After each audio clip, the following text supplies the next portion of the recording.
donde después de observar varias mujeres que tenían una púrpura durante el embarazo y su neonato nacía con estas manifestaciones y se recuperaban, el mismo Harrington, profesor allá en su hospital, se administró 500 mililitros de sangre de una madre que tenía púrpura.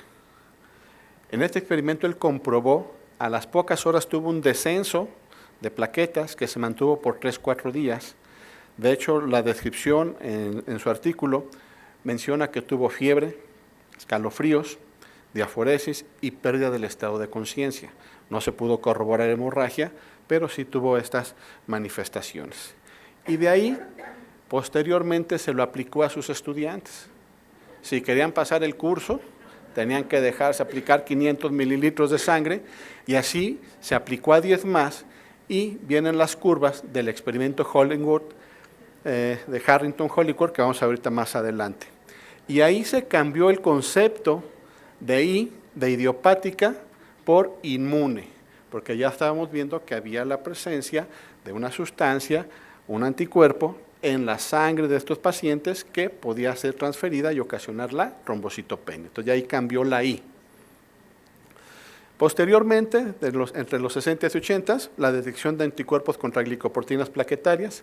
Ya sabemos que no son específicos, no hay métodos para poderlas cuantificar adecuadamente, es que no podemos a veces desprenderlas de la superficie plaquetaria, o en un estado muy activo rápidamente son depuradas las plaquetas por el sistema retículo-endotelial y no podemos cuantificar, pero bueno, ya en algunos casos sabía que las principales son la 2B3A, la 1B9, aunque también hacia otras.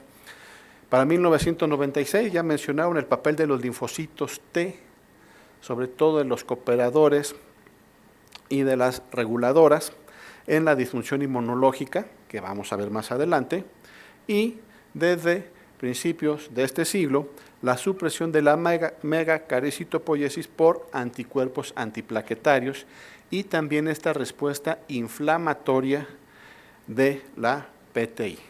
Aquí es importante porque esta respuesta inflamatoria, muchos pacientes nos van a decir, doctor, me van a bajar las plaquetas porque me empiezo a sentir cansado. Se empieza a tener respuesta inflamatoria. También tenemos pacientes con PTI que no están sangrando y desarrollan anemia por esta respuesta inflamatoria, anemia de enfermedad crónica. Entonces, también es importante toda la fisiopatología que vamos a ver más adelante. Estas son las gráficas del experimento de Harrington. Vean, él es el que más tuvo y sus alumnos en diferente medida. Y aquí tenemos la mediana, que ya se conoció desde 1951 aquí en el Journal Clínico de Laboratorio y Medicina. ¿Qué tenemos? Ya habíamos visto y sabemos que el pivote de la fisiopatología son las células B y los anticuerpos plaquetarios, que ya se conoce desde muchos años. No se conoce el evento inicial que ocasiona la formación de autoanticuerpos, pero se ha asociado a un proceso inflamatorio persistente, alguna enfermedad viral, alguna enfermedad autoinmune sistémica, el mismo envejecimiento del sistema inmunológico en la edad, enfermedades crónico-degenerativas. Y esto se ha visto sobre todo porque la epidemiología de la PTI va cambiando. Dos grandes estudios epidemiológicos europeos han revelado que la PTI va haciéndose más común con la edad y que de ser niños, que no hay predominio de sexo en adultos jóvenes, más común en mujeres, cuando llegan a la edad después de los 60 años, tampoco hay diferencia entre hombres y mujeres. Los anticuerpos son la característica central de la trombocitopenia inmune primaria. Están dirigidos contra los antígenos, las glicoproteínas 1B9, 2B3A, otras 4, 5, etc. Estas plaquetas son fagocitadas por el sistema retículo endotelial y presentados de nuevo a células T, que van a ocasionar una expansión de la clona inicial, pero puede haber aparición de nuevas clonas autorreactivas. Y por eso vamos a tener diferentes anticuerpos contra diferentes antígenos plaquetarios. Y también va a ser más difícil controlar si tenemos diferentes clonas contra diferentes antígenos que si solo tuviéramos uno. Por eso la cronicidad y la necesidad de tratamientos solos o combinados para control en estas etapas. Y también estos anticuerpos se van a fijar a los megacariocitos y megacarioblastos que van a estar en la médula ósea, ya tienen estos antígenos y por lo tanto van a inducir su apoptosis, ocasionando una inhibición de la trombopoiesis. Y aquí importante, porque recuerden que la trombopoietina se fija al megacariocito.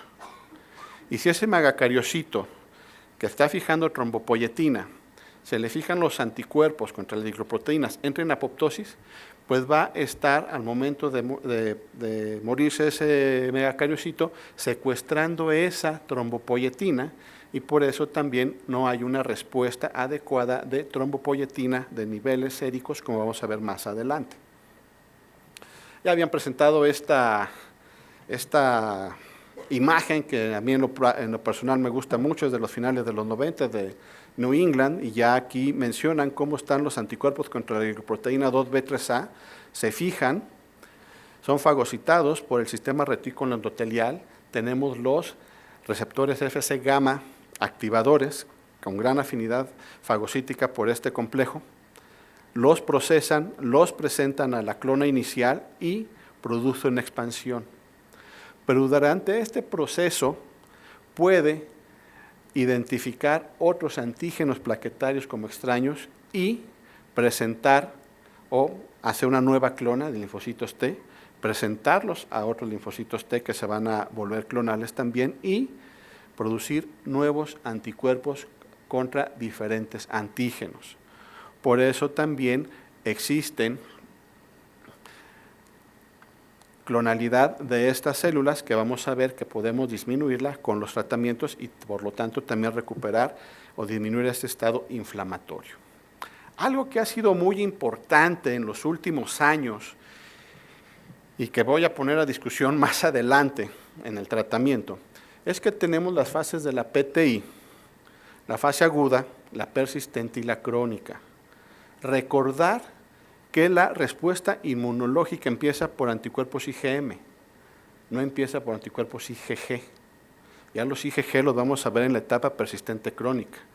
En la fase aguda nos encontramos principalmente anticuerpos IgM en contra de esos antígenos que van a ser estimulados por una fuente exógena y que posteriormente por reactividad cruzada o por mimetismo antigénico van a activar a los linfocitos T y viene el cambio para que se hagan linfocitos G, haya una expansión clonal de linfocitos B, linfocitos T y esto dé lugar a plasmablastos de una larga vida. Mientras que el estadio inicial, la etapa inicial, son plasmablastos de una vida corta.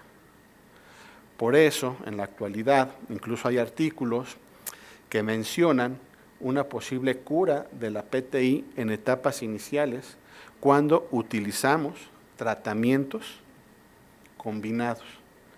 No solamente esto habrá que probar si ya vienen estudios que voy a mencionar, pero el aparentemente dar esteroide, rituximab y un agonista de los receptores de trombopoietina puede hacer que separe la respuesta inmune aquí y no progrese a una etapa crónica. Suena interesante y en eso se está basando todos estos artículos que mencionan la posible cura de la PTI. Aquí para mencionar que están los anticuerpos dirigidos contra las glicoproteínas plaquetarias y que también van a actuar sobre las glicoproteínas en la superficie de los megacariocitos, megacarioblastos, induciendo su apoptosis y desafortunadamente secuestrando trombopoietina que no la va a hacer disponible para otros megacariocitos. ¿Qué pasa con ese sistema retículo endotelial? El sistema retículo endotelial tiene diferentes receptores Fc gamma. Tenemos los activadores que van a tener una gran avidez por este tipo de anticuerpos que están sobre las plaquetas, los Fc gamma 1, 2, y 3, pero tenemos los inhibidores que son los Fc gamma 2b, los cuales se encuentran disminuidos.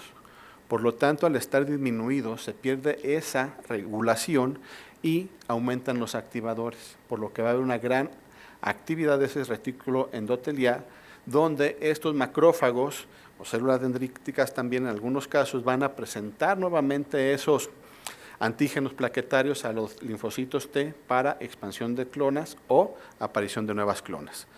Todo esto, estos receptores activadores van a ocasionar una mayor depuración de las plaquetas. Aumentamos los inhibidores, disminuye esa depuración. Sistema de complemento también es importante. Acordémonos que estos anticuerpos en la superficie plaquetaria fijan complemento, ayudando a la fagocitosis por el sistema retículo endotelial, que va a permanecer todavía más activado por ese complemento, pero no solamente el sistema retículo endotelial, sino también el complemento fijado a los anticuerpos va a producir una destrucción plaquetaria directa. No estamos hablando ya de anticuerpos, receptores Fc, complemento. Y los fenotipos de células T de respuesta inflamatoria.